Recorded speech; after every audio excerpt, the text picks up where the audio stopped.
Data সেন্টারের কোনো ক্ষয়ক্ষতি হয়নি, মুঠোফোন গ্রাহক অ্যাসোসিয়েশন এটি স্পষ্ট জানিয়ে দিয়েছে। আইএসপি, এবি ও আরসি ও খাত সংশ্লিষ্ট দায়িত্বপ্রাপ্ত ব্যক্তিরা ইন্টারনেটের নিরাপত্তা, গুজব প্রতিরোধ ও ব্যর্থতায় দায় মহাখালীর খাজা টাওয়ারের ডাটা সেন্টারের ওপর চাপিয়ে দিয়েছে বলে মন্তব্য করেছেন বাংলাদেশের মুঠোফোন গ্রাহক অ্যাসোসিয়েশন। তারা বলেছেন, আজ আমরা ভবন পরিদর্শন করে এবং ভবনের অনেকের সঙ্গে কথা বলে জানতে পারি এখানে কোনো ক্ষয়ক্ষতি হয়নি। একটি বিষয় পরিষ্কার করে বলা দরকার, ডাটা সেন্টার হলো কেবল সার্ভার সংরক্ষণের জন্য ব্যবহার করা হয়। শনিবার 27 জুলাই দুপুরে বাংলাদেশ মুঠোফোন গ্রাহক অ্যাসোসিয়েশনের এক সংবাদ বিজ্ঞপ্তিতে এ দাবি জানানো হয়েছে। সংগঠনটি ইন্টারনেট সেবা খাতে ক্ষয়ক্ষতি ও নাশকতা তদন্ত কমিটি গঠনের দাবি জানিয়েছেন। এর আগে মহাখালী খাজা টাওয়ারে অবস্থিত ডাটা সেন্টার পরিদর্শন করেন তিনি।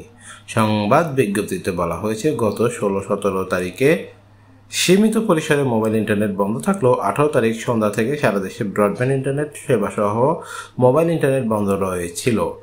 তাৎক্ষণিক আমরা ইলেকট্রনিক্স মিডিয়ায় ইন্টারনেট সার্ভিস প্রোভাইডারের সভাপতির উদ্ধৃতি দিয়ে জানতে পারি, মহাখালী খাজা টাওয়ারের ডাটা সেন্টারে সন্ত্রাসী হামলার কারণে ইন্টারনেট বন্ধ রয়েছে। ইতিমধ্যে সামাজিক যোগাযোগ মাধ্যম বন্ধ রেখে ন্যারো ব্র্যান্ডের ইন্টারনেট সেবা সরবরাহ করা হচ্ছে। অন্যদিকে টেলিযোগাযোগ ও প্রযুক্তি প্রতিমন্ত্রী বলেছেন, গুজব প্রতিরোধে ইন্টারনেট সেবা বন্ধ করা হয়েছে। পরবর্তীতে প্রতিমন্ত্রী এও বলেছেন, বিভিন্ন স্থানে ফাইবার কাটা এবং ডাটা সেন্টারে সন্ত্রাসী হামলার কারণে ইন্টারনেট সেবা বন্ধ রয়েছে। আমাদের জানা মতে বিশ্বে একটানা 7 দিন ইন্টারনেট বন্ধ থাকা নজিরবিহীন। এমনকি যুদ্ধবিধ্বস্ত গাজা ও ইউক্রেনে ইন্টারনেট সেবা এত দীর্ঘ সময় বন্ধ থাকেনি। ইন্টারনেট বন্ধের ফলে গ্রাহকদের ইউটিলিটি বিল পরিশোধ, মোবাইল রিচার্জ, মোবাইল ব্যাংকিং সেবা, বিমান টিকিট সংগ্রহ, এমনকি গ্যাস বিদ্যুৎবিহীন অবস্থায় গ্রাহকদের থাকতে হয়েছে। ব্যাংকে টাকা থাকা সত্ত্বেও টাকা উত্তোলন করতে না পেরে অনেকে অভুক্ত ছিলেন। ইন্টারনেট সেবা বন্ধের ফলে মূল ধারার গণমাধ্যমে সংবাদ প্রকাশিত না হওয়ায় গুজব ব্যাপক আকারে ছড়িয়ে পড়লে প্রাণহানি ও ভয়াবহ সহিংসতা ও রাষ্ট্রীয় সম্পদ ধ্বংস এবং লুণ্ঠন করা হয়েছে। গুজব এবং উস্কানিমূলক পোস্ট নিয়ন্ত্রণ করতে না পারার জন্য ফেসবুক কর্তৃপক্ষ, মেটা, ইউটিউব, টিকটক, এমনকি বিআরসি এবং আইসিটি ও যোগাযোগ মন্ত্রণালয় সম্পূর্ণরূপে ব্যর্থ হয়েছে।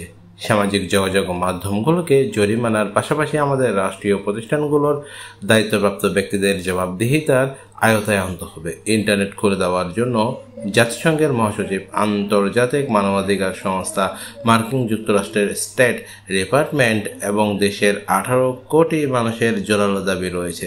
তাই আমরা মনে করি ইন্টারনেট বন্ধ থাকার যৌক্তিকতা এবং কারণ উদ্ঘাটনে প্রয়োজনে আন্তর্জাতিক যোগাযোগ ইউনিয়নের সহায়তায় দেশের প্রযুক্তি ও টেলিযোগাযোগ খাতের বিশেষজ্ঞ, স্টক হোল্ডার, গণমাধ্যম এবং গ্রাহকদের প্রতিনিধি সমন্বয়ে একটি তদন্ত কমিটি গঠন করা হোক।